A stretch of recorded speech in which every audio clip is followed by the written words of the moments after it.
ನನಗೇನಾಯ್ತು? ನಾ ಯಾಕೆ ಹಿಂಗಾದ್ನಿ? ನನಗೇನಾಗಿದೆ ಹೇಳು. ಏನಂತ ಹೇಳಿ? ಅವತ್ತು ನಿಮ್ಮ ಹೆಂಡತಿನ ಕರ್ಕೊಂಡು ಕಾರ್ನಲ್ಲಿ ನಿಮ್ಮ ತಂದೆ ತಾಯಿ ಹತ್ರ ಕ್ಷಮೆ ಕೇಳಬೇಕು ಅಂತ ವೇಗವಾಗಿ ಹೋಗುವಾಗ ರಸ್ತೆಯಲ್ಲಿ ಯಾರೋ ಅಡ್ಡ ಬಂದು ಕಂಬಕ್ಕೆ ಡಿಕ್ಕಿ ಹೊಡೆದು ಒಂದು ಅಪಘಾತ ನಡೆದೋಯ್ತ್ರಿಪ್ಪ.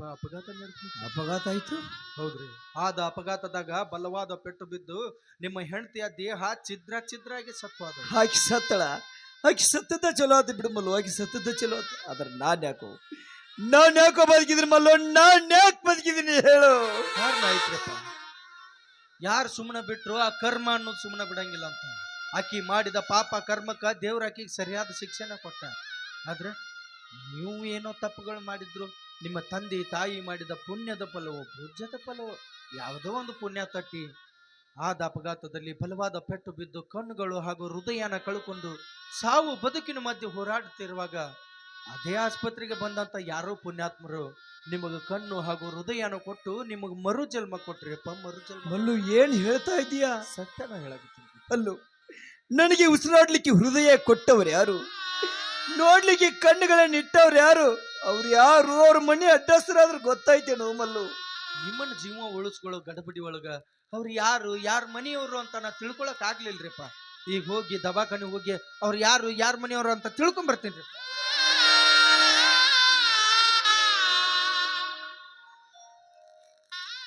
ಡಾಕ್ಟರ್, ಈ ಅಡ್ರೆಸ್ ಯಾಕೆ ಕೊಟ್ಟು ಕಳಿಸಿದ್ರು? ಈ ಪಾಪಿಗಳು ಇರೋ ಜಾಗಕ್ಕೆಲ್ಲ ನಾನು ಬರಬಾರ್ದು. ನಾನು ತಪ್ಪಾದ ಅಡ್ರೆಸ್ಗೆ ಬಂದ್ಬಿಟ್ಟಿದ್ದೀನಿ. ನಿಲ್ರಿ, ನಿಮ್ಮ ಮನೆಗೆ ನೀವ ಬಂದು ಏನೇನೋ ವಿಚಿತ್ರವಾಗಿ ಮಾತಾಡಿ ಹೊಂಟಿರಲ್ಲ. ಏನ್ರಿ ನಿಮ್ಮ ಮಾತಿನ ಅರ್ಥ ಆದ್ರೂ ಏನು? ಮಲ್ಲು, ಈ ಪಾಪಿ ಮಗ ನನ್ನ ಹೆಂಡತಿ ಸುಮ್ತಿನ ಮಣಿಯಿಂದ ಆಚೆ ಹಾಕಿದ ಮೇಲೆ ತುತ್ತು ಹಣ್ಣಕ್ಕಾಗಿ ಬೀದಿ ಬೀದಿ ಭಿಕ್ಷೆ ಬೇಡ್ತಾ ತಿರುಗ್ತಾ ಇದ್ಳು. ರಸ್ತೆ ದಾಟುವ ಬರದಲ್ಲಿ ಅವನು ಅವಳಿಗೆ ಕಾರ್ ಆಕ್ಸಿಡೆಂಟ್ ಮಾಡ್ಕೊಂಡು ಹೋಗಿದ್ದಾನೆ. ಅಲ್ಲೇ ಇದ್ದ ಪುಣ್ಯಾತ್ಮರು ಅವಳನ್ನು ಓದ ಆಸ್ಪತ್ರೆಗೆ ಸೇರಿಸಿದ್ದಾರೆ.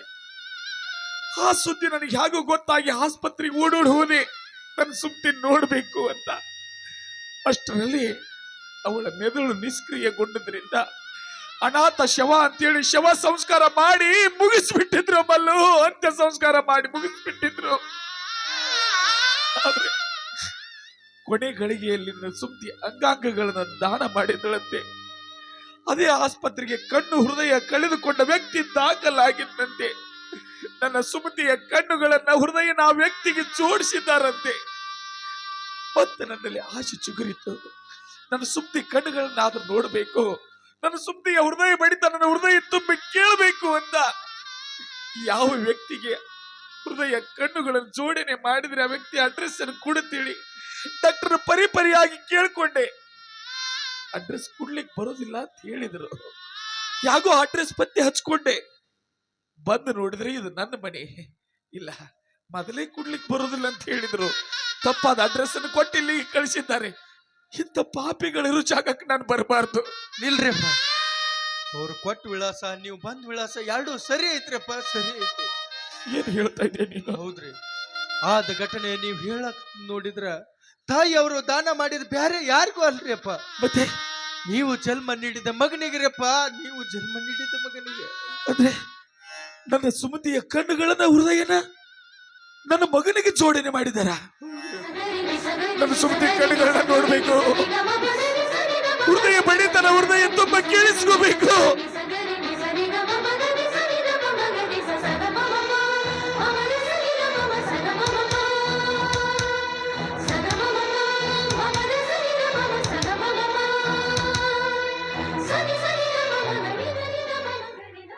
ನನ್ನ ಹೆಂಡತಿ ಸುಮತಿಯ ಕಣ್ಣುಗಳನ್ನು ಕಣ್ತುಂಬ ತುಂಬಿಕೊಂಡೆ, ಹೃದಯ ಬಡಿತನ ಹೃದಯ ತುಂಬ ಕೇಳಿಸ್ಕೊಂಡೆ. ಆದ್ರೆ ಯಾವುದು ಪುಣ್ಯಾತ್ಮರ ಮಣಿ ಮುಂದೆ ಭಿಕ್ಷಕ್ಕೆ ಹೋದಾಗ ನನ್ನ ಸುಮತಿ ಹೇಳ್ತಾ ಇದ್ದಳಂತೆ, ನನ್ನ ಮಗ ಹೊಟ್ಟೆ ತುಂಬಾ ಊಟ ಕೊಟ್ಟಿದ್ದಾನೆ, ಮೈ ತುಂಬಾ ಬಟ್ಟೆ ಕೊಟ್ಟಿದ್ದಾನೆ. ನಾನು ಸಾಯೋದ್ರೊಳಗಾಗಿ ಅವನ ಋಣ ತೀರ್ಸಿ ಸಾಯಬೇಕು ಅಂತ. ಅಪ್ಪ ಮಹೇಂದ್ರ, ಈಗಲಾದ್ರೂ ನಿನ್ನ ತಾಯಿ ಋಣ ತೀರ್ತೇನೋ? ತೀರ್ಲಂದ್ರೆ ಹೇಳು, ನನ್ನ ಅಂಗಾಂಗಗಳನ್ನು ದಾನ ಮಾಡಾದ್ರೂ ನಿನ್ನ ಋಣ ತೀರ್ಸಿ ಸಾಯ್ತೀನಿ.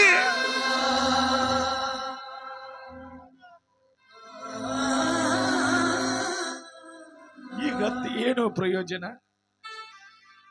ಹೆತ್ತವರನ್ನು ಜೀವನ್ ಪೂರ್ತಿ ಇರುವಾಗ ಜೀವನ್ ಪೂರ್ತಿ ಕಾಟ ಕೊಟ್ಟು ತುತ್ತು ಹಣ್ಣು ಹಾಕದೆ ಕತ್ತಿಡದ ಮನೆಯಿಂದ ಆಚೆ ಹಾಕಿ ಈಗ ಹತ್ತು ಕರೆದರೆ ಬರ್ತಾರೇನೋ? ಜೀವಂತ ಇರುವಾಗಲೇ ಪ್ರೀತಿಸಿ ಗೌರವಿಸಿ ಆರಾಧಿಸಿ ಸುಮತಿ.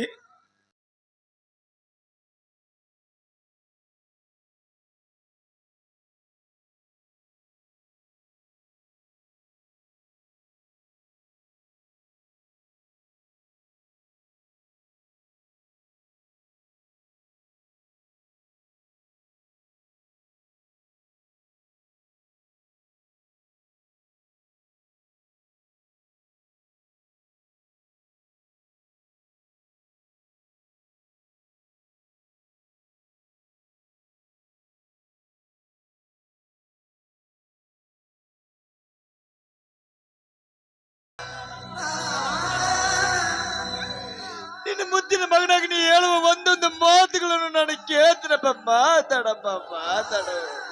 ನಾ ಮಾಡಿದ ತಪ್ಪು ನನಗೆ ಅರಿವಾಗಿದೆಯಪ್ಪ. ಮಾತಾಡಪ್ಪ. ಅಮ್ಮ, ದಯವಿಟ್ಟು ಈ ಪಾಪಿ ಮಗನನ್ನ ಕ್ಷಮಿಸಿ ಬಿಡಮ್ಮ. ನಿನ್ನ ಸಾವಿಗೂ ಈ ಪಾಪಿ ಮಗನೇ ಕಾರಣನಮ್ಮ. ನಿಮ್ಮನ್ನೇ ಹುಡುಕಬೇಕಂತ ವೇಗದ ಬರದಲ್ಲಿ ಕಾರ್ ಗಾಡಿ ಓಡಿಸ್ತಾ ಇದ್ದೆ.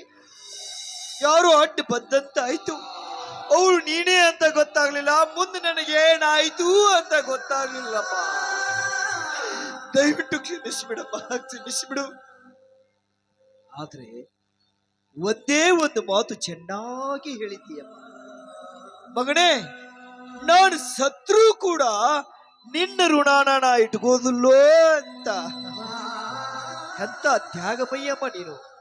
ನೀನು ಸತ್ತು ನಿನ್ನ ಹೃದಯನ ಈ ಮಗನಿಗೆ ಕೊಟ್ಟು ನೋಡ್ಲಿಕ್ಕೆ ಎರಡು ಕಣ್ಣುಗಳನ್ನೇ ಇಟ್ಟು ಮಗನೇ ಸುಖವಾಗಿ ಬಾಳು ಅಂತ ತಾಯಿಯಾಗಿ ನಿನ್ನ ಋಣಾನ ನೀನು ತೀರಿಸಿ ಹೋದಿಯಮ್ಮ. ಅದಕ್ಕಾಗಿ ಬಲ್ಲವರು ಒಂದು ಮಾತು ಹೇಳಿದ್ದಾರೆ, ತಾಯಿಯ ಋಣ ಮಣ್ಣಿನ ಗುಣ. ತಾಯಿಯ ಋಣ ಮಣ್ಣಿನ ಗುಣ ಜಗತ್ತಿನಲ್ಲಿ ಯಾರ ಕೈಯಿಂದಲೂ ತೀರಿಸಲು ಸಾಧ್ಯವಿಲ್ಲ, ಯಾವ ಮಕ್ಕಳಿಂದಲೂ ಸಾಧ್ಯವಿಲ್ಲ ಅಂತ. ಆದ್ರೆ ಇಂಥ ಪಾಪಿ ಮಗನಿಗೆ ಜನ್ಮ ಕೊಟ್ಟು ತುಂಬಾನೇ ತಪ್ಪು ಮಾಡಿದೀಯಮ್ಮ ನೀನು. ನಾನ್ ಬದುಕ್ಬಾರ್ದಮ್ಮ, ನಾನ್ ಬದುಕ್ಬಾರ್ದಮ್ಮ. ಅಪ್ಪರ ಹಾಗೂ ಅನಾಹುತ ಆಗಿ ಹೋಗೈತಿ. ಅದನ್ನೆಲ್ಲ ಮರೆತು ಮುಂದಿನ ಜೀವನ ನೋಡ್ರಿ. ಈಗ ಜೋಡಿಸಿದ ಹೃದಯಕ್ಕೆ ಹಂಗೆ ಹೊಡ್ಕೊಂಡ್ರ ಏನಾದ್ರೂ ಹೆಚ್ಚು ಕಡಿಮೆ ಆಗಿ ಏನಾದ್ರೂ ಆದ್ರೆ ಏನ್ ಮಾಡ್ತೀರಪ್ಪಾರ? ಹೇಳುವ ಒಂದೊಂದು ಮಾತುಗಳನ್ನು ಕೇಳ್ತೀನಿ, ಹೇಳುವ ಒಂದೊಂದು ಮಂತ್ರಗಳನ್ನು ಹೇಳ್ತೀನಿ.